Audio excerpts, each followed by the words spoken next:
Let's go live in 3 and 2 and 1. Hello, everybody. Happy Wednesday to you. It's been a up and down day of writing for me. I thought I was the best writer in the world. Then I thought I was the worst writer in the world. Now I'm a moderately mediocre writer. That's where I'm at. It's been and A's had to listen to my kvetching and whining. I'm like, I'm like in an action mention with you. I got a bad feeling about this book, baby.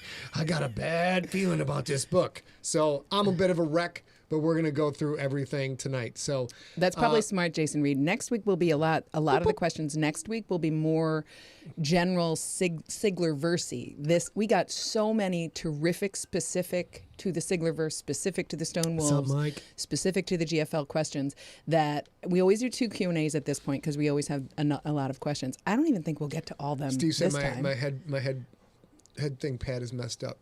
Doesn't it have to swoosh in? Oh. That's what it is. No, that's just your big noggin. I look like I'm from Flash Gordon. I'm going to get back to it. So tonight's show is almost all Stone. There's a couple of sort of similar questions, but most of it is Stone Wolves, a little bit of Gangster, a tiny little bit about like Scott's process and stuff like that. Next week, if you sent in a question about the Siglerverse or the Gangster or David Wilkinson, if you're out there, love you to death. We're going to answer a lot of those questions next week. And we only got one video question. Brittany, what's up? So if you choose if you want to send in a question after you hear them tonight, don't record before you hear all these Tibby, because you'll hear quite a lot of them. But if you want to send in a video question and join the show with your face next week, you're going to send it this way. It's got to be vertical. We'll have an example, right? We'll have an example. It's got to be vertical, supposed to be less than 30 seconds. I will give you 32 seconons, but I will not give you a minute. So, in a minute, I'm going to need a... A and I are absolutely in love with Lizzo. Love the her rest music. of the universe. If any of you got work done this week, the reason that you did more work than I did is because I've been going, in a minute, I'm gonna need a sentimental woman. And I'm not a TikToker, and yet need to do the dance. For all the old people like me in the room, there's this thing called TikTok, and on it, entertainers sometimes do a dance, and then everyone in TikTok also does the dance. And it becomes what's called a meme or a fad, if you will. Actually. A stitch? I don't know shit. But A watches TikTok a lot, and I sit in a room and I stare off into the middle distance. I type on a keyboard and I write, and I write, and I write. So there you go. So we're explaining what's going on. Hello, Bruce. Hello, everybody. Reagan says old ladies on the tiki-taki. Very nice. This old lady's on the tiki-taki. Let's get into our business. Ladies and gentlemen, in this episode, the Stone Wolves Q&A Part 1. That's it. That's the entire show. Also, it is Hostess Cupcake Day. So, what? Hostess Cupcakes. I don't really like chocolate. You guys already know that. But they had a birthday cake flavored. I know it's going to stink. It's going to be so bad. It's going to stink. It's going to be so bad. Hold on. I got to tell a heartfelt story. Okay, it's also going to be noisy for a sec. There we go.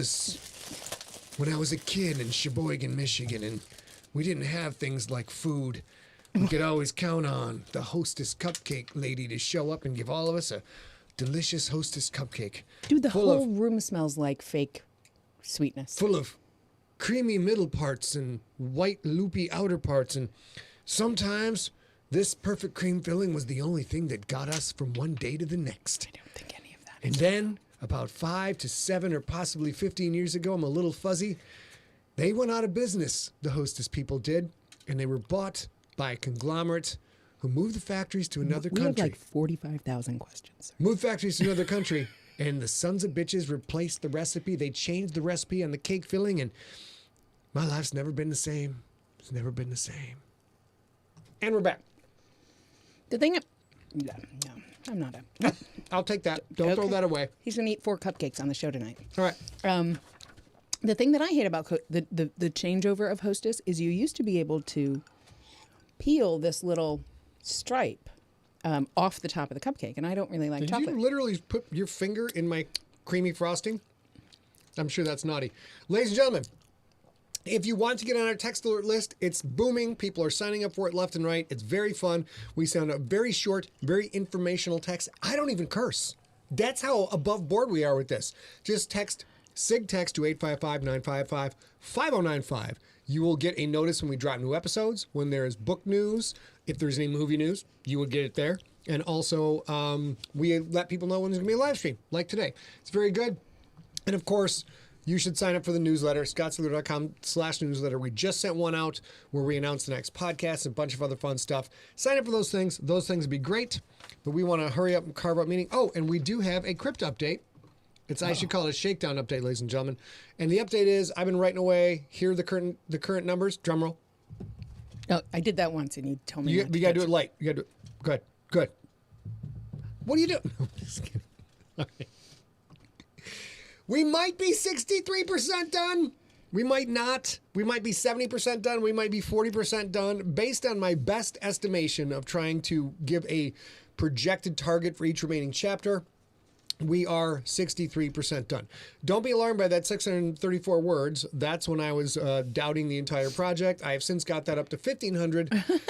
You mean today, specifically today. In the 20 minutes before the show, I got back to writing, and I will probably write after the show as well. But that is where we are. Shakedown, the Crypt Book 1, rocking and rolling. All right, now I think it's... I think we might be moving on. So, and next podcast is the rookie. Yep, we have already talked about that. We did get that question quite a lot, and I think every single time someone emailed in that question, because you guys know us so well, you're like, unless you tell us before the Q&A. So we are going to do the original Rookie podcast. It's important to note two things. The original Rookie podcast, if you don't know this, if you're new enough to the Siglerverse that you don't know this, it is not YA. It is the only property in the Siglerverse that is, or the GFL verse that is not YA. And it will remain not YA for the podcast. So that means if you want a copy of this audio, the literal only way to get it is to download the podcast. So I'm telling you in advance. I do know, actually, there's another way. It's still the podcast. But when it first ran, I think there might be some junkies in the Sigler Junkies Facebook group who you could get to have it. I don't really know. Did we run it, though? Oh, yeah, we've run it. Yeah, we've run it. Yes, of course we've run it. Hello. We've run it twice, apparently, so, according to but Big John Descar. We get this question so many times. How can I get my hands on that? I appreciate that it's not part of the new GA, YA, GFL, whatever. This is the only way. So if you want it, make sure that you record it. The way that these books work is we're going to take down this entire podcast about 2 weeks after the Q&A for the rookie remastered, readulted, whatever, forever. So you got to get it now. That's your fair warning. All right. So you guys ready? You ready to get into this? Yes. I will tell you guys one more time.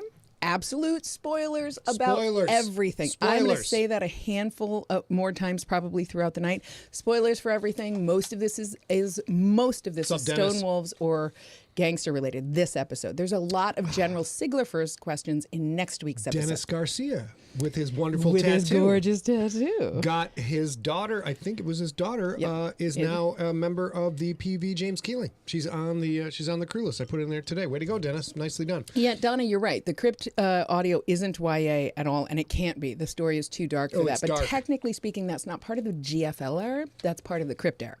Yeah. And there's several hundred years in between. So obviously Infected is also not YA, and that's Donna, part of the Siglerverse too. But let's get into it because we got a handful of... I'm just saying with the Crypto, with Shakedown the Crypt, if you were looking for all the wonderful things from Star Wars and Star Trek, like the Force and people doing good things and clean uniforms and washed bodies and, done hair, none of that. None of that's in Shakedown. It's dirty, sweaty, nasty. It's very claustrophobic, very cramped. Mm-hmm. On purpose. And I'm surprised there's been a bit of blood so far. All right, let's get into it. Here we go. Okay, so again, one last time, I will tell you spoilers. We are going to start with the one video question we have so you guys can see how it's done. And then after this episode, after you watch this, if you want to send us a video, you'll be on next week's show. Let's do it. We should do the video first? Yeah, that's what you said. Oh, shit. He told me to put it at the top. I have it. Give me a moment. Okay, I'll tell you guys. This is a question. Okay, but I got to tell you. Oh, go ahead. All right.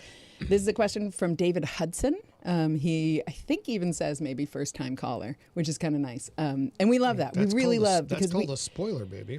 We don't get to see you guys very much. Ready? Yeah. Here we go. Hey, Scott and A. Great story. Just finished listening to Stone Wolves. Super impressed with it. Long-time listener. I was listening back when you started with The Rookie, and you were on a podcast called Soccer Girl, and that got me hooked after I listened to one episode of The Rookie. Been on you ever since. Couple questions. One is, if you have grab cabs, why don't you have a grab truck at the end of this story? And then second question is, was Goldman always slated to do this from the beginning of your story? Let's address that right now. Grab cab doesn't have to carry nearly as much weight as a truck. So you will see the term wheel trucks in this world. David, there's a certain amount of resistance that artificial gravity can provide. I mean, there's going to be a lot more explanation of how it works when you get into the crypt. As a matter of fact, Shakedown, it's spelled out more specifically. But you could float a guy like me, for example, in a grab cab. You take the offensive line for the Pittsburgh Steelers. That grab cab's going to it doesn't have enough force to carry that much weight. So any kind of cargo hauler, almost without exception, is going to be a wheel truck, normal wheels, normal axles, all that stuff. So that is the answer to that question. And then let's continue. He always like a secret agent in the GFL helping out. And then last thing that makes me laugh is that every time I hear you introduce it with J.C. Hutchins, all I hear is your voice from years ago going, Hutchins! Hope as well, guys. Keep up the good work. Looking forward to the next one. Thanks. Thank you so much, David. Pause and we'll go back to main, go to chat. So, yes, Yitzhak has always been a plant. For those of you who have the bandwidth and the interest to go back and reread the series, you may see a lot of the questions that Yitzhak asks Quentin once Yitzhak starts to sort of be Quentin's non-official mentor and trying to help him not be such an a-hole and get used to the fact that he's got this awesome job and all these people who really want to help him out. Yitzhak's questions are fairly leading, and they might be even psychologically leading. He even from the starter on, he's trying to guide Quentin to an end result that Yitzhak has already predetermined and decided that Quentin is the man, that Quentin is going to be the sort of the face of the resistance, if you will. Whether Quentin wants that or not is irrelevant because Yitzhak feels that is the way it will go. Michael Kimberlin also, because he's worked with Yitzhak in the past, those of you who've read this far know this, they both have recognized, like, this is the face of the company. This could be the brand that gets everybody excited to help us do this impossible task that we have before us. So that has always been planned. Hopefully it was real subtle and you guys didn't see it coming. I hope. And I think that answers the question, right? It does, yes. And yeah. also Hutchins. Oh, yeah. We do want to say a little bit about that. If you're new enough that you were not part of what we sort of lovingly call the OG community when it's pretty much, I think it's John or Steve or somebody can tell us this. It's definitely Earth Core. It's definitely Ancestor, and I think it might also be the first Nocturnal, and everybody before that is an OG. Regardless, back when podcasting fiction was a new. In fact, podcasts were new. One of the big things that happened is books on tape sort of became podcasts. And there were several fiction authors, one of which was J.C. Hutchins, who co-wrote The Stone Wolves. And Scott and J.C. Hutchins had a rivalry. We wanted to kill each other. And we tried several times. And they're cross-referenced in books, and characters are cross-referenced and things like that. And J.C. is one, and a terrific human, two. Good night, Larry Dunn. Good. Two, an absolutely fantastic author. If you like The Stone Wolves, he and Scott wrote it together. And I'll tell you one other little spoilery thing. You guys remember that we split what became The Gangster. We split. We originally were just going to do, was it 6, 7 books, and now we're going to do 8? Yep. And that was through a discussion that Scott and JC had, because Scott wrote this mammoth. If you think The Gangster is big, it was kind of 1.5 times as big story, and JC is a collaborator of Empty Sets. He's brilliant and graceful and talented, and he helps us a lot. And he kind of wrote back and said, like, okay, I get this, but why is this big? Why don't you stop sort of here? And it was and then they had conversations, and that's how we got one more GFL book. So now we're no longer not fans of J.C. Hutchins, because junkies get more junk. I won't say the birthday cupcake is bad, They're terrible. but I also won't say it's good. It's sort of it sort of smells Okay. like sweet chalk. Yeah, told you. Quick side story. Hey, Michael Deschamps. Nice to see you. I was in a band called The Transfer in Michigan, and ridiculous story. Transfer, and I was the one who had a job in the band, so I went out and bought a van so we could drive and go to gigs in the van, and it was super fun, rock and roll, loved it.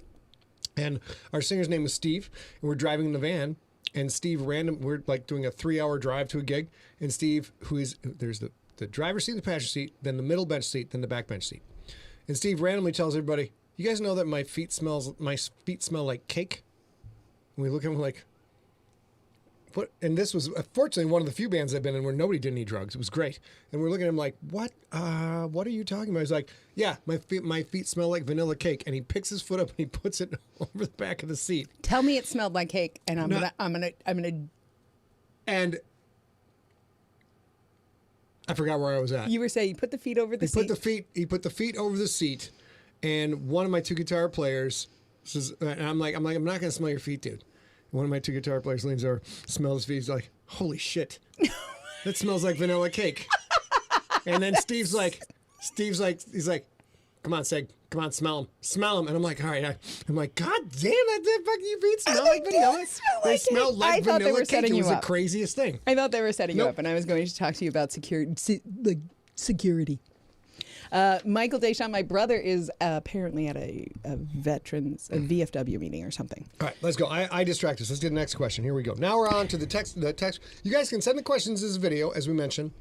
You can record the questions as an MP3, which people don't really do anymore, but you can if you want to hear yourself. And then the last thing I will say about that is, or you just text them in like we're doing now. Let's go. Okay, so from Ben Seri, he asks, here's some dumb questions that may or may not have been answered while I wasn't paying attention. Is there a Scott Sigler in the Siglerverse?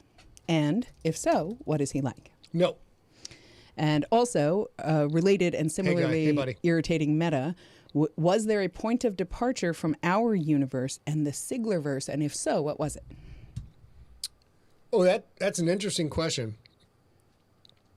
I would say the biggest departure would be, I think that started with Contagious, because now with Infected could have arguably still been in our universe. We just haven't heard about this information. Yeah, it could have been covered up.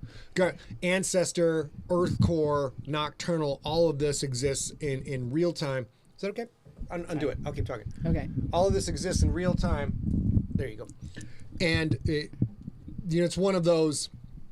The story happened, and the story finished, but it didn't make it out to the public in general, and therefore, it could have actually happened. Yeah, and that, we see that trope a lot in comic books and movies and sci-fi books where the government covers it all up. This is the whole story of Warehouse 13 and X-Files and 1,000 things like that. So that could have passed. We still wouldn't know. And so in Contagious starts to get bonkers. And then obviously in Pandemic, millions of people die in Pandemic. I did mention spoiler alert. So, and then we continue with the current version, the final version of Earth Core, where it falls in a timeline, and Mount Fitzroy, and in the DST series, which we hope to continue someday, maybe 2024. Department of Special Threats. Things are going to change a whole lot. So. And then I'll just add a little bit, because some of you guys might already be thinking this. While there's not specifically a Scott Sigler in the Siglerverse, there are some pieces of Scott, actually Scott, in several characters. Very much of his sort of fandom, the type of fan that he is, the type of human he is, all that stuff. And I think you probably would guess instinctively that there's some of Quentin Barnes and stuff like that, and that's reasonable, right? Quentin is a leader. Quentin has to grow, all the things, right? But in actuality, Pookie Chang, when we first met, you said Pookie Chang, because of course I was a junkie I went to a convention to meet him, and Pookie Chang, that was the podcast that was going right then, and he said Pookie Chang is the version of himself that doesn't doesn't think of the perfect comeback 3 days later, Yeah. but Yeah. thinks of it right in real time Yeah. and gets to say it and be suave and cool. And I totally get that. Chris Grawl, he says, pieces of Scott tell me chicken scissors were involved. No, I don't even handle chicken you. scissors in the house. She has to do all the chicken scissors work. I won't touch them. Neil D says, what's my favorite character to write for in the Stone Wolves? I honestly liked all of them. I really, really enjoyed writing the Stone Wolves. A lot of those characters were kicked off by Hutch, and then it was like I would change them, and then he would change them, and we sort of glommed into this this through line or this center line for each character. We both understood the character, and I think that I probably think that the Stone Wolves is the one where I enjoy all of the characters equally. I love Writing the them, you mean. tortured nature of Killian. I love Aya, trying to be so flippant with this giant chip on her shoulder when all she wants is a home and a family and people to call her own. Zan has a really way darker backstory that we are going to get into in GFL Book 7. I mean, it's brutal. And Zan's we do backstory hear is a brutal. tiny bit about it. Yeah. About what she remembers and why she's so, especially if you are familiar with the Stone Wolves. If you haven't read it, I'll try to be non-spoiler here, but in this section where where Zan stands up for Aya in the moment that Aya thinks that Zan is not going to stand up for her, that she talks very specifically about a heartbreaking, world-breaking thing that happened to her. And that's all we know, right, so far. But I will also say, but the Stone Wolves, you're talking about writing the characters. I will say from email, I can tell you Beans is absolutely everyone's favorite character. We'll get to Beans in a second. Mike Worth says, can you shout out your military correspondent for Pandemic?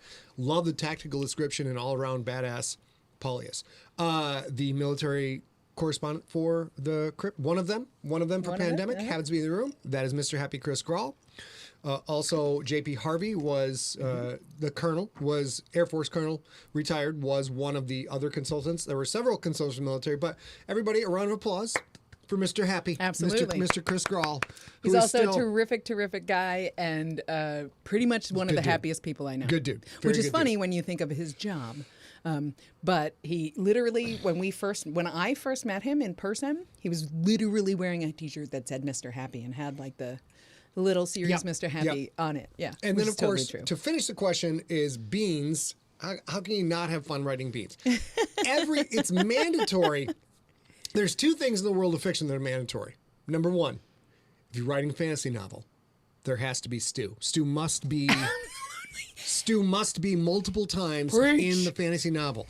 If you don't have stew, if you don't have, shared stew of undetermined the rat length stew, bird stew, of freshness, don't know how long it's been there, but when you come off the road on your horse and it's like, you find a pub or a tavern, a shipping stump for my bowl of stew, and you give the guy a shipping stump coin, and you have the bowl of stew, and it keeps you alive. Mandatory in science fiction. What is absolutely mandatory?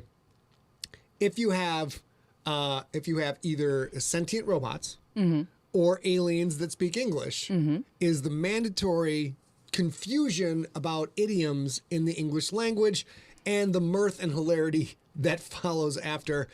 I got to do that with Beans finally, and it was very, very fun. We got to get back to the questions that were sent in before because we've got like literally 3 hours of them. I'm not even talking. Let's go. David Stubblefield asks, huge spoiler for the Stone Wolves. I'll stop saying it.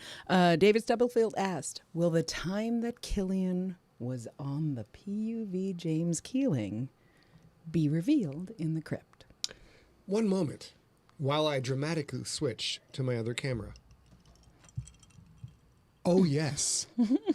Oh, yes, it will. All right. You're back? What's happening? There it is. There it is. I screwed up the drama angle. All right, Sarah. Yes. Gary Lloyd asks, Scott said there won't be any more GFL novellas because it takes too much effort to control them and they don't screw up so that they don't screw up the main GFL storyline. But would he be open to allowing them after he finishes all the GFL novels? Secondary question, can we have more stories about the misadventures of Beans? Well, Beans is name checked in the gosh darn it, what is the one at the end of the universe? I'm drawing a blank. The Reef. The Reef. Beans' name checked in the Reef, or referenced in the Reef. I would really like to write another Stone Wolves book, with or without Hutch. People, you guys seem to enjoy it. It was fun to write. It was fun for you guys to write. I mean, you both had a little bit of stress going on in your personal lives at the time. Yep. Because this started around 2014, I think, was the start of that writing. Mm-hmm. But you guys really enjoyed. It's just like when you like talking to your crypt advisors now. Like he stresses about the crypt, but loves to work on the crypt. It's very fun. Because it's usually drinking involved when I talk to the crypt advisors. But did I answer the question? Yeah, I mean, sort of. I would love to write more on Beans. I will tell you right now that if there are more Stone Wolves, that's the crew. Those 4 people. Other characters may come in and out and interweave, but right now they're also dialed in together with their relationships and their loves and annoyances. Too. But you know what? GFL book 8, is that what I'm on now, or 7? 7. GFL book 7 is basically a Stone Wolf sequel. There's a lot. There's a lot of Stone Wolves. The weird thing in GFL book 7 is the first GFL book where I have 3 point of view characters. So I won't tell you who they are, but you may be able to do the math. All right, let's go. You're gonna get more Beans in it. Let's go. Okay, Ellie Swanson asks, my question is, why did you stop incorporating sound effects in your audiobooks? There were none in the Gangster or the Stone Wolves, and I just think it would have been really interesting to hear sound effects as MT-734 was being sucked into a black hole by the Cruncher. Because almost without fail, the sound effects we do, we usually keep sound effects for intercom or for communications. So if I'm talking to A, but A's in another room, she gets what we and Steve, the Iceberg Rig, call the telephone effect to some degree. So it sounds like it when you watch a movie and someone's listening on headphones, you get that, there's a bogey coming out at 5 o'clock over. And so that's there. And then it's largely saved for the football games. Yep. I don't want to overdo the sound effects and make it like a radio drama, because it's not a radio drama. It's not quite that kind of presentation. So that when I'm keeping it relatively normal, so that when you get into the big stadium and you hear the roar of the crowd, and then Steve can play all these games with the volume of the crowd and the length of the crowd roar and adding extra crowd layers on top of it, that's when you don't really know this is happening, but I'm grabbing you much tighter emotionally by bringing in this thing that we're all familiar with without overdoing it throughout the rest of the series. Yeah, and that's what I was going to add. There's 2 things that I wanted to add. One, there are sound effects in the Stone Wolves and in all the GFL. It's just very, very specific and precise.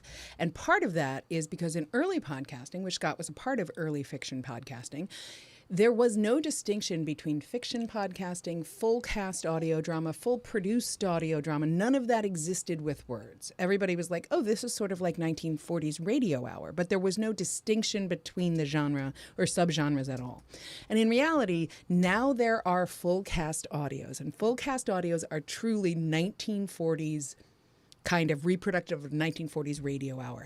And so what I'll tell you, the second thing I want to tell you is if you want to hear a lot of that, we have a relationship with Graphic Audio. And while they are not full unabridged stories, if you already know this story and you want some more vibe, and I know this is probably also important for people with vision disabilities, things like that, you might get a bigger sound picture if you have more sound. Maybe check out the Graphic Audio ones. They are, like I said, unabridged, but you'll have the whole, or they are abridged, but you will have the whole story if you've already heard the Stone Wolves. Steve points out that Zan's voice was the same through 99.98% of the book, so I wouldn't be surprised if he actually did the friggin' math on that. Oh no, he for sure did the math. Steve did a great job on Zan's voice, because I brilliant. I listen to the whole episode before I drop them in the feed, so that I can hear like the key points for the story so far, and it's also like a last minute proofing thing.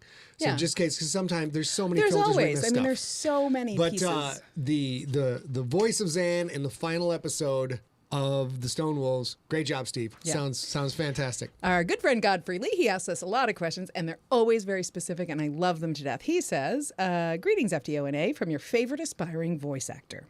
I have a quick question about Dr. Saccacorn. I couldn't help but notice that her voice in the Stone Wolves sounded growly compared to how she spoke in The Gangster. Is there any reason for this or any backstory for this, or was that simply done, what I think, to make it easier for listeners to tell her apart from Aya in their conversations? Yeah, that's basically it. Well, I hadn't really... Usually if I do a character, I come up with a button. I come up with an anchor like this is based on this stand-up comic or this is based on this actress, etc. And I don't think I had done that for when you hear Zach Sackercorn in GFL Book 6. So that's a rare continuity, audio continuity error on our part. We didn't have that figured out. And I will, spoiler alert, when I finally figured out Sackercorn's voice, it's Red Fox from Sanford and Son. That is what it is based on. You big dummy, you ain't got the punch drive set up yet. So that's You ain't that got is second. no... Steve will you know get it. what? No, I why don't you go down to the Department of Brains, but you ain't gonna make no money for a new brain because you ain't got no trade in. That's basically You ain't got no trade. You ain't got no trade. That's basically the button. Huge Red Fox fan. Used to watch that show with my dad, and it was super fun to pay a little homage. To Okay, Mr. so Fox. this question actually comes up in several forms several times. So I'm actually going to read Jared Miller's question, but I know many of you have asked this, so I hope you will at least forgive me for not asking it several times in a row. And I will also tell you, this never occurred to me. Never once. Here's the question. Jared Miller asks, when I heard the descriptions of the Void Cloak, my mind was taken back to Nocturnal. Is there a more thematic or Siglerverse connection between the cloaks that Jebediah Erickson wears and gave to his grandson and Brian Clauser and the Void Cloak? Look, Mama's in the house. Zip's in the house. Hey, Zippy, I love you so much. I would love to pretend that is a connection that I Isn't made. it the best? But maybe it's a connection that I made. It's definitely a connection that know I what? didn't know he I made. will say it's very possible I made that connection 15 years ago. Because I am just that goddamn smart, ladies and gentlemen. Just that smart. So that's it. There you go. Matt, don't worry about it, Matt. Several of you guys asked similar questions. I'm going to ask similar but not the same question again because we got both. Okay. And just since you guys saw my explosion of love, Marianne Radowski in the chat room is my mom, and she's the best thing that ever happened to me before I met Scott. Present company excluded. Or included. Maybe they're the best thing. I don't know. I like it. But that's my mom. That's what I was doing. Okay, next question. Jedediah Alspach asks... 1, why aren't there heavy key in the GFL? Oh, we've addressed this because the genetic engineering that turned humans into heavy G, that was pretty good. It's pretty good. They were able to revert some of the evolutionary modifiers in the genetic line and bring back a lot of gorilla or primate, reconnect to some of the things and put new things in that were compatible because we all have a common ancestor. So that was all, it was more successful. The heavy key are definitely there. They're slow. The heavy key are slower and they don't have the reaction speed. And if you guys get into college football or the NFL, the biggest dude in the world is not necessarily the best football player, because so much of football is hand speed, reaction time, Reach. and general coordination. You know, you have to, if I do this, A has to know that this is coming, then this is coming, then I'm sweeping, then ripping through. She has to be able to step to the side, back up, absorb that shock, come back in and maintain block while the defender's trying to block destruction, take away the arms, pop the arms up, all these different things. The subliminal computation that happens on every single play in the NFL between an offensive and a defensive lineman. I could write down everything that happens in a single play, and I bet it would take up 5 pages just to explain what they all did in those 3 seconds. So the heavy key don't have that. They can't process that fast. And the reason I put this earlier in the questioning in the hour was to put it close to the question about grav cabs and grav trucks. Why is there no grav truck? And it's a similar problem of physics. And if the Siglerverse is a very slightly modified version of this universe, the heavier a thing is, the harder it is to work by magnetism or gravity, the harder it is to move, the harder it is to move quickly and precisely. That's why, you know. This is for FB games. Done. Continue, baby. My goodness. And so I put them close together because it's a similar reason, which is the Siglerverse is based on this universe, slightly modified. I'm going to go off script here because I love Neil's question and I think it's important. Okay. Some of the characters you perform a lot, John Tweedy, Julia's coach, Killian, and also his cousin in the new band. They're sort of hard because they yell a lot. Yeah. And they're hard on his voice. So what do you do to prevent damage to your vocal cords? And I want to start by saying this.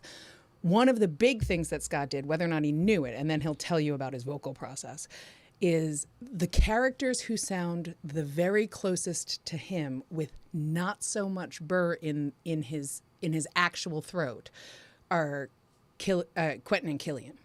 And I think that Quentin was purposeful because Quentin is sort of, he's going to be the main character, whatever, and that's important. And Killian was meant just to be an older, bigger version kind of thing. John Tweedy's interesting because that tears up your voice. But yeah, Quentin was just like, Quentin's just like kind of a calm Clint Eastwood, just a little bit of burr in the voice. And then Killian was meant to be like, the same burr in the voice, but just a lot deeper. And that was really difficult. Through the Stonewalls, we had to stop multiple times because I had come up with that voice for Killian. I'm like, this is great. And then we were about 20% of the way into the book, and I'm like, this voice is fucking murder. Like it just it really trying to add gravel at the low end of my register tears up my voice, and it got to the point where it fuzzes out the low end. So eventually Killian just sounds like a drunken Quentin, and we would stop, and I was so frustrated and so mad, and and Steve had to endure. Steve had to have a lot of punch-ins for many instances of me just losing my shit. If I had someone to choke out, if I had something to hit, it would have been great. But I'm like, but it wouldn't fix the problem. Wouldn't fix the problem. So. That was a very difficult voice, and John Tweedy, of course, you're just doing that same voice, but it's super high volume and super high speed. You got to get excited really about everything, forceful. and there's a lot of forcefulness to it. So John Tweedy will never be a main character in the GFL. He cannot. never. And so Quentin I can do all day. Drop that down. I think it's dropped down a fifth or maybe a full octave. I'm not sure for Killian. And can only do that for 30 to 45 minutes at a time. Yep. And then John, sometimes we just save John outbursts so we can record those separately. True. That was the question, and okay. I'm glad we asked it. Brian Pierce says use lime juice and honey, and I will just in case, because I know there's several voice actors in the audience tonight, and I know several voice actors who listen the next day. I will say this: that's fine, but that will ruin your stomach if you do a whole day of voice recording. And what you're looking for, what I used to think we were looking for in the acidity, the juice, was to cut mucus, but it isn't. We're looking. I would suggest if you do voice work, try apple juice or pineapple juice. Pineapple juice and honey changed everything for me. And there are several voice actors who have written books, mostly including Yuri Lowenthal and Tara Platt, who are married to each other, and he is Prince of Persia, right? Yes. So he records a ton. They made a How to Be a Voiceover book. Very good book. And it's great. Book. And they suggested the pineapple, and I tried it when I was recording my third audiobook, and it was way better. And Richard Medina, so try it. Thank you for your lovely comment. I love that. Also, since I've been taking singing lessons, I have learned much more. I wish I had done this years ago. I have much more control over the soft palate, the upper area above your tongue and down the back of your throat where your epiglottis is. It's much easier for me to manage that and lift and raise that. When you do that, it creates a larger area for the air to come out. And I've learned much better diaphragm control, how to do a thing called compression. Mm-hmm. So you're pushing all from here, and then your throat is actually sort of controlling that. That gives you much more longevity, and it protects your throat. And then now I have this. I use this a lot. This is called if you can read it, it's called Entertainer's Secret. Those who listen to podcasts, I'm holding up a product in front of the camera, which you can't see.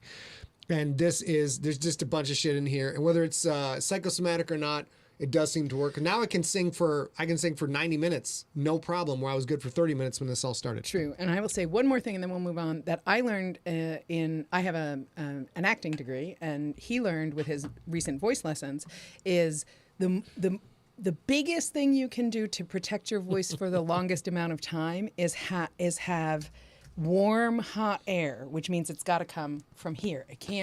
You can't just shout it out. You can't make it work. All you're doing is sort of drying out your vocal cords. But if you can learn breathing techniques, if you can manage, and Scott has kind of funky sinuses. I think from getting hit in the face in wrestling, I don't know, but he's got a crazy nose. And he has started lavaging his nose. What's that called? What's the other? I don't know. There's like a thing, but he does that Squirt water in his neti nostril. pot. He doesn't Neti sort of pot, yeah. it's lavaging and it's boiled water, and every time he uses the neti pot, it goes in the dishwasher and gets sanitized and everything like that because you don't want brain amoeba. But that has literally changed everything for Scott. Every time. In all the years I've known him, except he had to go back to Detroit for a family emergency about a month ago, except for that one flight that I didn't take with him, every single time I've known him, when he gets off a plane, he's all stuffed up and his eyes are kind of teary and red because his sinuses are screwy. But he's been doing this lavage a couple, 2-3 times a week at least. And it changed everything. And he got off the plane. He called me. He's like, "I'm good. Danny's got me. We're going. Whatever." And that's that. And so, if you are a voice actor or need to sustain your voice, I would suggest tea and honey, pineapple juice, lots of water, and maybe lavage if you got a big problem. Real quick question from Wesley Branton in the chat room. Hey Scott and A, what was the thought process behind having no front office and only one coach in GFL organizations? That's a great question. It's the number of characters. When I started out the GFL, I strongly considered 8-man football because then 8-man football and people playing two ways, because that would, you drastically reduce the number of people you have to deal with. If it's a full NFL team with, 54, 56 players, plus 8 on the practice squad, plus assistant coaches, plus all these other things, that's an enormous amount to keep track of. So I tried to drop it down to an arena football style thing, but then I realized that would be its own separate set of explanation for people who understood NFL football, one of the most popular sports in the world, second most popular sport in the world, I think, and then try and explain why how 8-man football works. I already had to explain how football works. I didn't want to have to do 2 layers. So frankly, it was an easier story to write. Greedock is the GM, and that's that. You have a GM, you have one coach, and the coach has so much brain power, they don't need assistant coaches. And it was just, otherwise I couldn't have written this. It was too much work. Couldn't have written the story. Okay, this is spoilery. Jeff Eckelberg asks, with the interconnectedness of all of your stories, is there a connection between the Ponsky sisters and the factions of children from the Generations trilogy? Are the Heavy G humans a branch off of the Generations kids? And then he says, "You rock. I love all your episodes, and I look forward to the next thing." The answer to both of those is no. Heavy G is a specific genetic engineering experiment and process developed by the League of Planets so that they could have workers to go down and do the mundane work on heavy G planets. So, but there's no connection with the Ponsky sisters. There's no deeper connection between the Nocturnals and heavy G. So Joseph Aldrand, he's a writer. He's been a junkie forever and ever and ever. He asked 2 specific questions about the process, or our process, I guess. Mm-hmm. The first one is for you. When you sit down to write, do you spend much time visualizing your scene before you write it? That's an interesting question. I faced that today. I actually started writing a scene because I know I need, in Shakedown, I need these 2 characters who have a really super cool dynamic that I'm very excited to write. I need them to have a moment alone, which is difficult to do on basically on a World War II submarine. Is very difficult to find a moment alone anywhere. And wrote that, got frustrated, couldn't make it work, kept doing it, and because I had not visualized the scene, I'm just like I couldn't figure out how to do it. So I'm just going to start with their dialogue. I always start with their conversation, start with their dialogue, assume they're alone. I even wrote above, find a way for these 2 people to be alone, so I could get into the emotional element of the scene, determine the weight of the scene in the book, then realize, okay, well, I need this much work to go back and connect the lines so that these all lined up. And then when I finished prep here 20 minutes early, somehow my brain had reconnected that, subconsciously reconnected that, because I have a cake scene, oddly enough. It is a scene about cake. And I realized, I can put this cake scene here, start it here, and then bring these 2 characters together over here. So, I rarely have a full idea for the scene. There are some, when it's world building, for example, when I'm introducing the CIC in the PV James Keeling and Shakedown, I specifically construct that scene so I can explain what everything looks like. Because when there's blood on the walls and body parts on the sonar, you're going to want to know where everything is at. So mostly for action sequences and for establishing how everything looks, I put a lot of thought into the scene ahead of time. Most of the time, it's just character driven. Did you have to block somebody? Mm-mm. Okay. So that is the answer to that question. I'd say about 25% of the time, I'm putting a lot of thought into the scene ahead of time. The other 75%, it's very superficial because my style is it's the dialogue between the characters is what actually tells the story. So I forgot to say at the top of the hour, because we said spoiler alert so much, one thing we know about these Q&As is they always go 90 minutes. So I tried to front load some of the really repeated questions and stuff like that. But we're probably going to go a little bit past 7 o'clock. I'm going to do a little bit of a speed round here to catch up on some things that pretty much a lot of people asked. But it starts with Joseph's question to me, which was, this is for A. I've always wanted to see a writer at work while they are unaware they are being watched. I know how my stuttering bits of typing go. Stop, start, traffic jam. When I picture Scott or any other big named author at work, I imagine a continual rattle of keys as the words fall sweetly into place. Have you watched him working, and what is it like? So I'll answer this as briefly as I can, and then I'm going to answer a few more questions that are sort of related to just process and not the story itself. When we had the Lair of Doom downtown before the pandemic, it was an open air space. It was a loft. We were in the basement, but it was still a loft building, so it was just pretty much one big room. And my desk essentially I sat at my desk this way, and I could see Scott out of the corner of my eye. He was maybe 5-6 feet apart. And he doesn't constantly tap at his keyboard, but he does do a handful of things that are definitely him continuing to write that I think he trained himself to do. And that's why I want to share them. One is if he has to go research something on the internet, he will set a timer for himself so that he doesn't rabbit hole to rabbit hole to rabbit hole to rabbit hole trying to make his story better. He tries to fix the problem he had to go to the internet for. And those are very different things. Also, my favorite thing about him, and I can still hear this, now he works in this room, and we have a townhouse, and I work on the first floor. And still I can hear him, even if the door is closed, I can hear him sometimes go, focus, focus, focus, focus, focus. And it's always that. It's always focus, focus, focus, focus, focus. And that is some kind of a reset for him when something has happened and he's gotten away from either the thing he's trying to write isn't working. Exactly, yeah. Or he's gotten away from the thing he wants to and needs to write and he's goofing off. I mean, I don't mean I mean goofing off in the story.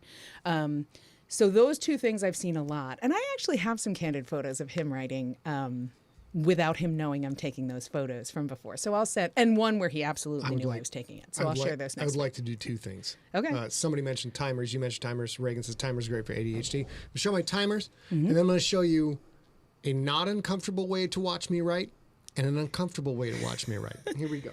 And while he's looking, he reorganized his office so they're easy to get. That's my hour timer. It's his orange and black hour timer, which we never use for SIGLERinPLACE because we have too much fun hanging out with you guys. This is my 15-minute timer, and this is my 30-minute timer. I'll explain real quick how I use these. The 15-minute timer is when I am just ADD to the gills. I've got 17 new story ideas. I'm super mad I didn't do this with Infected. I want, frustrated with the TV show not happening, all that stuff. And I get all worked up, and then I start reading the news, and I'll pull this bad boy out because it's just 15 minutes. Right? And I'm frustrated. I can't concentrate. I'll put this in the periph right over here when I write. And what happens is when I'm fried, people are like, why don't you use a timer on your phone or digital timer? Because I can see the numbers moving, or I know it's there and I have to check on it. This though, at the periphery, is I'm starting to get distracted. I look, is there still sand in the timer? Yes, go back to writing. And that's like a rebound to get me to write. And usually that 15 minutes. By the time the 15 minutes is done, I've now focused on 15 minutes and I'm locked in, and 3 hours goes by and I have no idea. In cases of serious deadline emergency, bust out the 30-minute timer, and then this bad boy that my wife got me, it's orange and black, motherfuckers. Look at that shit. Who gets their man an orange and black sand timer? Pimp. Straight pimp. I'm gonna need a minute. And then this is for when I'm doing not work stuff. This is for bass lessons. This is for voice lessons. I turn it upside down, and when that's done, I have to come out of deep focus and be like, okay, you got your hour of base practice in. Now you have work to do. So that's my timer setup. But it's important to note two things. I do not have ADHD, and Scott is the first person who I've loved this much who has had ADHD, and so I am actively trying to learn. So if you are a partner to somebody who is ADHD in business or life or love or like me, all three, do yourself a favor and do some homework. And you can just Google how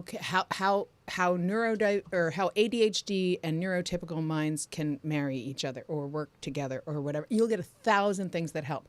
I got that for him because the thing he mentioned, but he didn't actually explain, the reason that's troublesome for him to have it on his watch where it will alert him when that time is done. He doesn't have to pay attention to it. He can forget it, set it and forget it. He can't do that, because he already knows it's counting down. So then it's sort of a sub-competition. Yeah. Can I get more words done before 10 minutes go by? And that's a distraction in the mind that's keeping him from writing. So if you guys have ADHD, and many of you mentioned that, the hourglasses are nice because there's no harm. If he is so focused that he's still writing after 15 minutes, that's a good thing.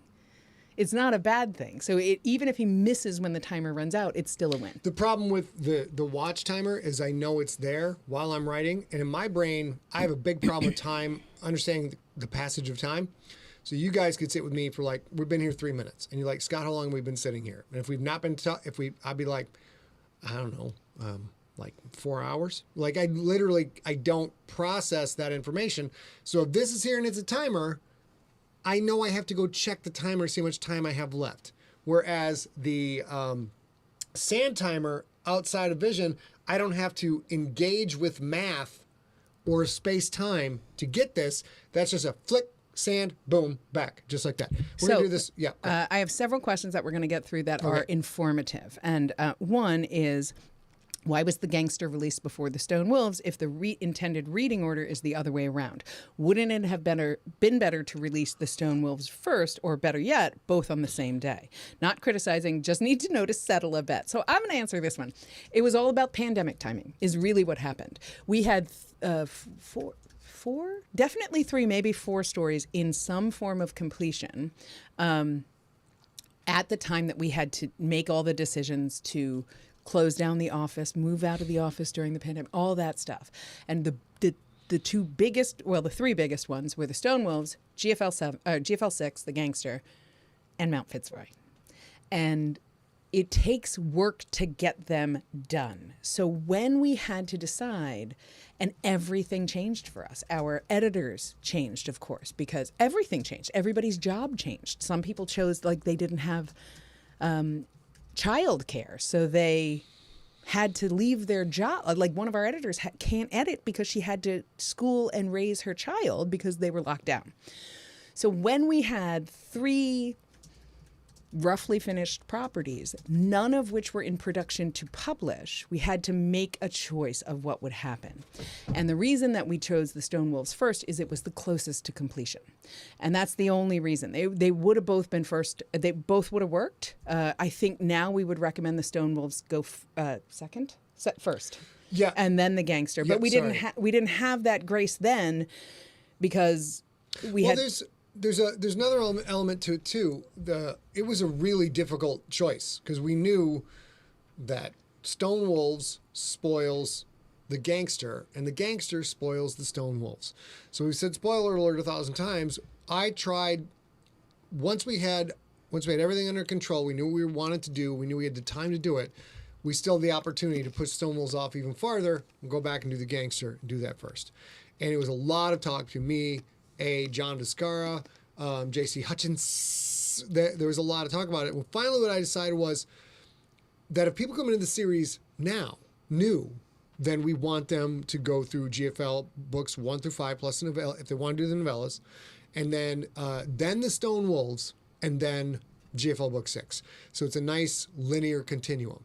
But for all of y'all who've been listening for 3 years, 5 years, 10 years, 15 years, 16 years, because I've been doing it that long, babe. I mean, you've been doing it since, I think, 1933. Since 1933, I've been doing this. For those who've been listening all the time and knew the quest of Quentin, it was to win a championship and to find his family.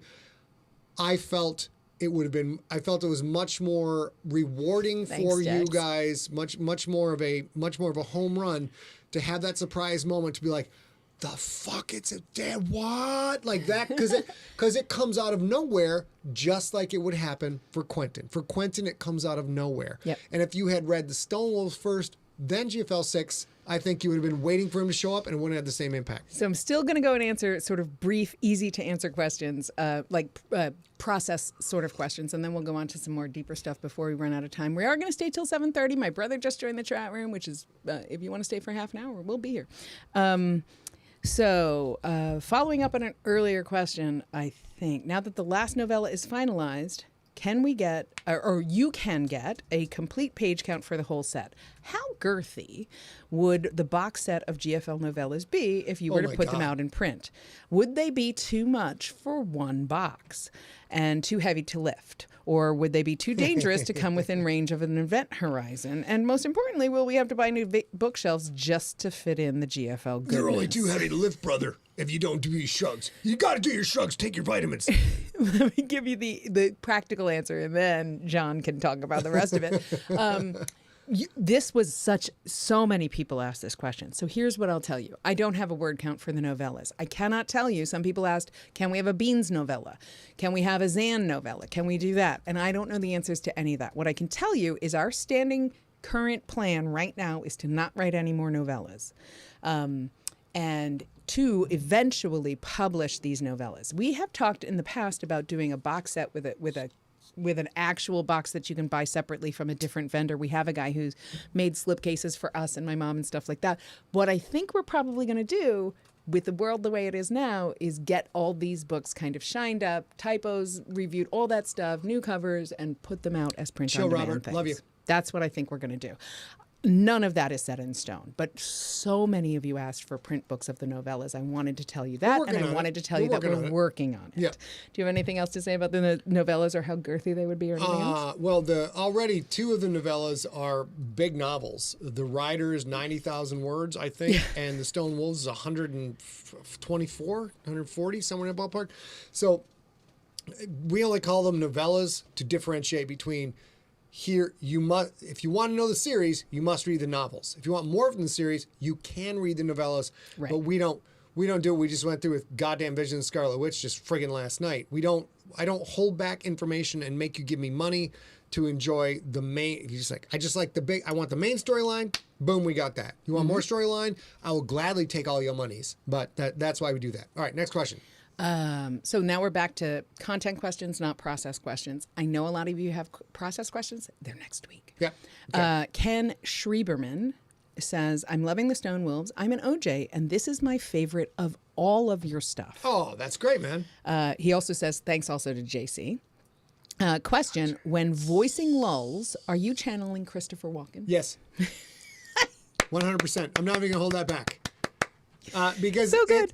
The best fun thing with being able to put it on the audio effects and having a guy like Steve the Iceberg Rickyberg ready to do all this stuff is I'll be like, I'm going to do this very bad impression of this person. Can you do we have a filter for this? And he has filters. So yes, Christopher Walken, the firmament of the entire universe, which is an easy impression that everybody who fancies themselves an impressionist can do. But we waited for the right place to put it. We put it. I'm kind of sad I don't get to do it again because Lulz is no longer with us. Yeah, so this is also a question from Ken. He says, given that Redwire, like Killian, appears to have been given some sort of super soldier treatment, does Yitzhak have to underplay his physical abilities? No, because he was already a very gifted athlete. When he was in the Stone Wolves, the thing that made Yitzhak effective was his reaction time and his computational targeting ability. A couple of things that combined to make him an excellent pirate. He has pilot, not pirate. Yitzhak has... Spoiler alert! No, I don't think that's true. NFL quarterback quality, spatial awareness, computational time, hand speed, and reaction time. If Yitzhak was alive if he's alive today in this world, he would probably be at least a backup, if not a starter, in the NFL. All pro, not entirely sure, but he'd be a very, very solid. He'd have 10-year career. And then they went to work on him. So with the super soldier stuff, in my world, you can increase bone length, bone mass, bone density. You can do all that. You can impact muscle mass. There's a lot of things you can do. What you can't do in my world is you can't get in there and tinker with the baseline reactions. Yeah. So no, he doesn't have to control his super soldierness at all. Killian, on the other hand, for reasons you do not yet know. That's my throwing. You should give me money. This is my give me money hand. You'll find out. It's a completely different story for Killian, which you will find out approximately 2025 or 2026. I don't think that's a bad estimate. Nicely done. Thank you. Yeah. Thank you. Okay. This is also from Ken, but I love it so much because I have no idea, and I never thought of this question. Is Mrs. Goldman a spy as well? I kind of like the idea she's more badass and dangerous than we thought, just like he is. Kind of like Elizabeth on The Americans. Oh my God, we love The Americans. I was just talking about The Americans today in direct relation to a storyline that's going on in Shakedown, the Crypt Book one. Is like I figured this out. I got so upset today, and because I lost control of the story and I didn't know where it was going. And I'm like, I'll take dogs for a walk. And he's like, nah, if you're in it, I'll get it. I'm like, no, I take dogs for a walk. And then while I'm walking, I'm like, don't look at your phone, do anything, just work through the story, work the problem. And then I realized it's this, and then this, and then that's a little bit like the Americans. I'm like, fuck, if it's good enough for the Americans, it's good enough for Big Papa. That's all it is. Because The Americans was a fantastic show. So, but no, she's not. There are already way too many characters in the GFL. So you will hear little or nothing about her except from the perspective of Itzhak. So we're going to ask a few more. I know a lot of people have to leave. We will advertise that next week's show is probably going to be 90 minutes too. That's my bad. Sorry, guys. A Mike lot of questions. Kazmierzak, and I always wonder if I say your name right, and I always say apologize in case I'm not, because he's such an OJ. His first question was the question about the change in Yitzhak. So I'm not going to read that because you just heard that answer, but I am going to say to question 2, which is a process question. He asks, have we ever thought about collecting all our short stories from anthologies over the years into the as yet unannounced Sigler short story compendium? I bet you have. Can it happen? Is it a rights issue? Would this be another way to spread the stank? So I will say, in case you don't know, the actual plan for Scott now, when he takes anthology contracts, when people reach out to him and say, we need you in our universe, is for the most part, the only reason we do that, with very minor exceptions, is so that the rights revert to us and we can put them in the color collection. So if you are unfamiliar with the color collection, this is Blood is Red, Bones are White, and Fire is Orange. And the next book out is called Death is Black. And that'll come out in this year. And right now they're only ebook and audio format. But just like the novellas, the plan is to eventually make them print on demand. But a lot of the stories that he has written for anthology that you've heard on Escape Pod, that you heard on Pseudopod, that you heard in his own short story collection, unless they are properties that are owned by a very big major studio like Bug Hunt, I don't think we'll ever be allowed to publish Bug Hunt. But if it's minor, not quite big franchise characters, those will end up in the color collection. So is it possible we'll do an omnibus of the color collection when it's complete? Because it's a color wheel, so there's a finite amount of them. Yeah. 2 more. Maybe. 2 more. Maybe, but I don't know that we need to, because they'll be print on demand for you. Yeah, there's cool shit. We're so focused, I'd say, in the next year of getting a couple of projects done, including a project I'm legally not allowed to tell you about, which is written. It's not a movie, it's written.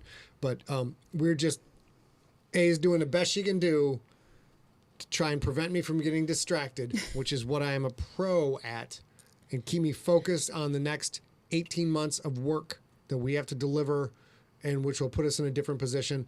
And then I'm sure maybe in the 18 months we'll get on the short stories and the novellas, but I don't know. That's all in her brain. We'll get to it, but we got a lot of shit to do. But that's the goal, is to put out the novellas, put everything out on print as demand eventually. Because, a lot of times it's one thing to get the super special limited hardcover edition, and that's worth paying for if you're outside the super crazy heavy shipping if you're outside the U.S.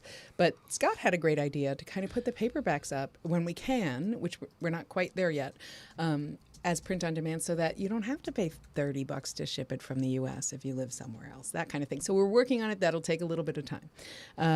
Chris Grohl, you're an asshole. I'm going to say right now, Chris Grohl is an asshole. There are 5 color books planned, and Chris Grohl had to put in the chat room, there are 16,777,216 internet colors. All right, let's go. Next question. Okay, Mike King asks, why That's didn't good, though. Yitzhak raise concerns about Sarge Finch? Hold on. Why didn't Itzhak raise concern about Sarge Finch? I kind of know this one, I think. Because, oh, sorry, boom. I don't think so, Mario. Please do. It's a good question. You might not like the answer, but as Itzhak mentions in the story, if he gets involved and questions start to come around, like, why did you not think this was my dad? Itzhak was concerned that the answer would be, because I have met your dad and is not this guy. So Itzhak, keep in mind, Itzhak, in the first 4 books, he's playing the role like the dopey third stringer, just hanging out on the bench, waiting for my chance. How can I help the team? It's all about the team, guy, and I just want to do my part, guy. Can't say guy, though, because we now know Donnie, or Danny the dolphin. But he's got a lot of shit to do off camera. He's friggin' managing the Zoroastrian Guild and doing some spy shit off camera. So he made a choice that it might expose him. And also, more important, he gave his word to Killian that he would not tell Quentin that Killian was alive. That's the thing I was going to say. Yeah. He promised Killian he wouldn't do that. And the other thing I'll say is he might not be the one who's making that decision. He might have had to run that up the flagpole and see what happened. But the big reason is he made a promise to face with Killian that he would never do that. And to protect Quentin. The GFL, and I'm guessing a lot of people in a lot of cultures across all genders, across all identities, there are certain pockets where word is bond. Your core friend group, the people that maybe you grew up with, or where you found yourself in your 20s or even your 30s, in these people that you manage to stick with, even if they don't always think like you. My term, because I'm a guy, I'm showing you, those are your boys. Yep. And Yitzhak and Killian. That's actually my term too. Those are my bros. Those are the bros. And Yitzhak gave his word to Killian, and that's it. It's not like, I'll die before I break my word. It's like, I gave my word. It's fucking over. It's done. It's over. You don't even think about it again. I said I would do this, and I will do this. So we have only 4 more questions, just in case you're trying to time when you make your dinner or whatever. This one from Sean Dyer, I love so much. And it's a all Siglerverse scope. Which of the published stories have had outlined drafts that had to be redone because too many characters died? Are there any characters still around that were once part of one of these other backfilled roles? Boy, that's a tough one to answer. I kind of know. I know who's going to die. That's a major dramatic moment. Mm-hmm. I don't know who's going to die for secondary, tertiary characters. So I'm like, okay, well, just not enough blood in the scene. Got to kill Mary. Mary's been, you know what? I don't even like you, Mary. You're an asshole. I mean, and you wore that tie today, so. Yeah, it's tied. It looks stupid. It's polka dots, and this, so on and stuff. So I know the major strokes of who's going to die as far as the red shirts or the set dressing. Never really sure. The shakedown is changing that dramatically because there are, at this point, 91 people in the crew. 91. Yowza. And it kind of go up to like 122, right? If it's a World War II ship. Oh, no, analog. I'm sorry. I'm so sorry. It's 141 when you combine a different regiment that I haven't talked about yet. So there's a lot of people on the crypt, and they're there for a reason because blood's going to fly, dog. Blood's going to fly. So I don't exactly know who will die at that point. There is a sweet spot in there for Shakedown where some of the people, like right now, they're just a name. Mm-hmm. And I won't know that they're a cool thing until I write a scene with dialogue or they show up or they do something. And then I'm like, I can't kill this motherfucker. Gotta bring him back. All right. So Ethan, clever. Shannon Bethany, you're looking for Dale and Mabel. That's the story you're looking for. And let's see. So I will also say this, Sean. There are not, that I can think of, because of course I even emailed you about this just to make sure I was thinking clearly. I don't think that there's a specific story that had to be modified because too many people died. There No. are several stories, and I just mentioned GFL 6 became GFL 6 and 7 for reasons similar but not the same, which is these characters got so deep and heavy and big and relatable to the story at hand and important to the story Scott was trying to tell that it didn't make sense to tell it all at once in one 250,000 word book kind of thing. So that happens sometimes where the story sort of expands organically and becomes, okay, well, we'll tell this story in the next book, but not specifically just because they died. Yep. Too many people died. I will give a quick analogy because I'm from Sheboygan, where pumpkin farming is a big deal. Imagine you are a pumpkin farmer and you have been cultivating this genealogical line of seeds going back 3 generations. Grandpa pumpkin farmer, dad pumpkin farmer, and now you, pumpkin farmerson of the pumpkin farmersons. I like to call him Papa Pump. Papa Grandpa Pump. was Papa Pump. Grandpa, Papa Pump, Daddy Pump, and then Peter Pumpkinson. And you have all of these seeds, and you've got all of this acreage. And you know what? You're like, I don't know how it's going to go. I don't know if we'll win the county fair or not for the largest pumpkin. You go and you plant all your seeds. You plant all your pumpkin seeds. And you water them, and then you wait. You pick off snails, and then you wait. And you're watching all this stuff, and then you wait. And the pumpkins come out, and they all look the same. All the pumpkin plants are reasonably the same. And then little bitty pumpkins start to come out. And you're like, I don't know if I got a world record. I hope I do, but I don't know.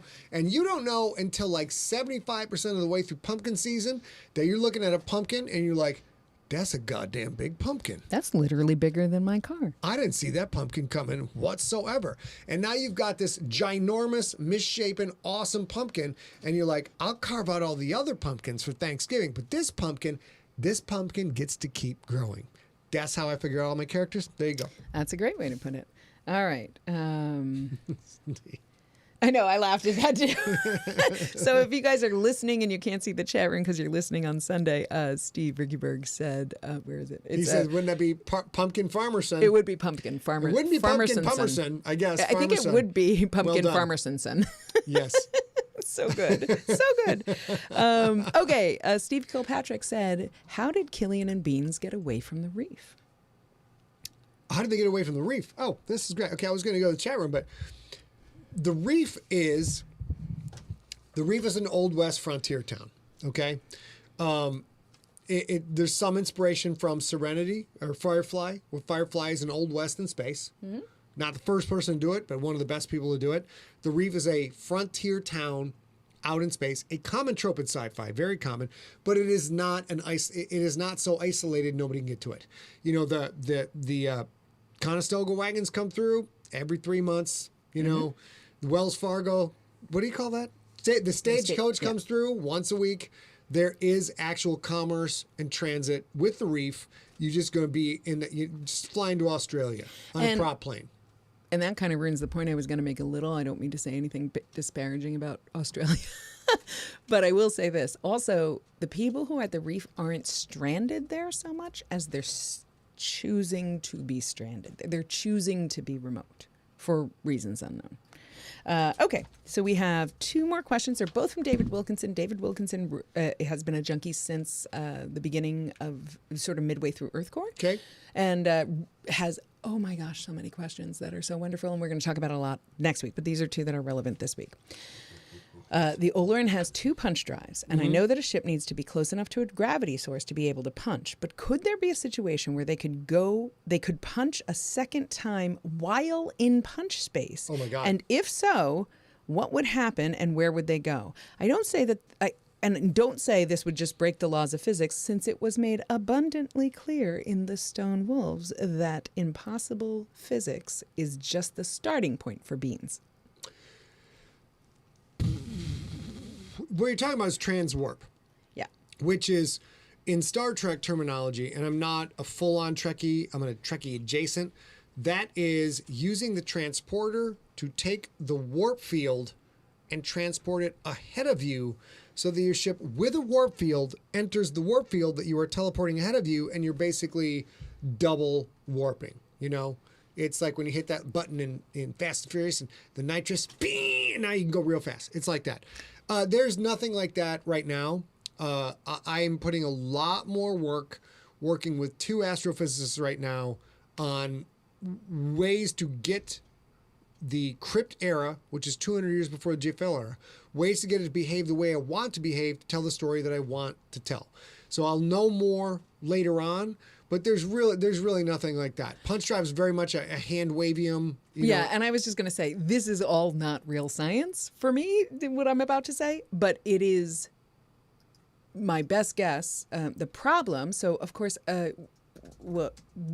the first time we've seen something that sort of teleports or changes space is a black hole. And we saw that with radio signals. We didn't know what that was. And now we know a little bit more about black holes. So can it punch twice? Yes. Would it almost likely get spaghettified in the second punch? Yes. I think once it enters that altered state, we cannot expect it to behave the same way it behaves before it entered the altered state.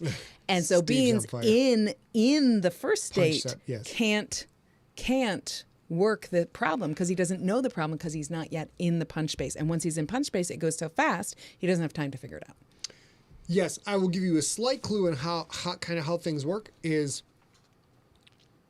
spoiler for Shakedown, which I don't think too much of a spoiler. Some of the readily available weaponry that we have now or can conceive of the tech we have now once you enter space is so powerful that battles would be over before they even begin. The first person to lay eyes on another ship, that ship is dead. And if you close in, and nukes are a huge, huge problem when you're trying to tell a compelling ship-to-ship battle story because they are so powerful and they have such a huge effect, even in space, they end the fight. Fight's over. Yeah. Where's the drama in that? So germane to what you were saying is there are no nuclear warheads in the crypt era because every time someone takes a nuclear warhead or nuclear fissile material and goes into punch space, they never come out. Yeah, they probably just because never come out. Explode. So there's some kind of thing where punch space, they think probably makes that matter go critical, and then it's all over for the ship, and you never hear from them again. So as far as compounding punch space, probably not. It's a similar storytelling mechanic. All right. And the other question, which I loved to end this, and then we'll wrap up. We'll have whatever little questions in the chat room, and then we'll go by 7:30. Is who is the single most deadly, most badass individual sentient in all of the Siglerverse? I'm not counting people who order the deaths of others or who cause deaths indirectly through their actions. Only the ones who are willing to do the killing themselves. Hold on. So while you do that, I'll say this. All right. I had to comment on it. So they're asking who is the most badass person? Who is the single most deadliest, most badass person who actually themselves kill people, not just explodes a plane? Hand-to-hand combat. Hand-to-hand combat? I guess they're saying not just ordering other people to do work. Right. You do the dirty work yourself. I'm going to assume we'll assume hand-to-hand combat or small arms. Exactly. Yeah, it's them going in, not Greedock ordering a troop to do something. Well, I mean, Kayla Myers would come to mind, but we'll drop her off because she's in current day standards. So a guy like John Tweedy, who has a darker history than he'd be very good. I think probably the deadliest person in the universe who would win all of the fights of this character versus a character is going to be Killian. That's what I was going to say too. Yeah. It's got to be Killian. And there are reasons for that you do not know yet, but by 2025 you will see the whole story laid out, all the lovely watercolors, and all the happy little accidents, and all the lovely trees. You'll see everything. That'll be great. So we have an episode 2 of the Q&A for the Stone Wolves next Wednesday. That's going to be exactly like this. It's going to be our SIGLERinPLACE, and then we're going to run it on Sunday. So that gives you guys no need to download the 2 Q&As unless you want to keep them for posterity because you guys saw them live. I will also say next week's episode will be full of spoilers for the entire Siglerverse and will be 90 minutes long as well. Okay. But until then, I think we are done. Next Wednesday is Reese's Pieces Day. I Love Reese's Day, which is great because we got a dog and we I do love love the my chocolate. Reese's. Yeah, for sure. So that's Yeah. going to be great. But we will see you next week. Same bat time, same bat channel. We'll be right here. If you need anything, if you have questions about any merchandise, if you have any problems, if you want to add video questions, make sure you do them vertically. Yep. Send them to info@emptyset.com. Take them, send them. Fun. Let's do it. And then Video questions go immediately to the top of the queue. We'll play those first. So if you really want your question answered, send it in video. Yes. And then we'll be back next Wednesday on May We're 18th. back next. I thought I already said that. We'll be back next Wednesday, May 18th, with the Stones Part 2. And it's see when I didn't saw that you read. I love added Reese's that. Day. Go ahead. And until then, as ever, and for the foreseeable future, we need you to stay safe, you guys. We need you to stay smart. We absolutely need you to stay science. You'll understand the stone wolves better. And for the love of science, even the hand wavium that Chris Grohl and I are spreading all about the firmament and the cosmos, we need you to stay informed.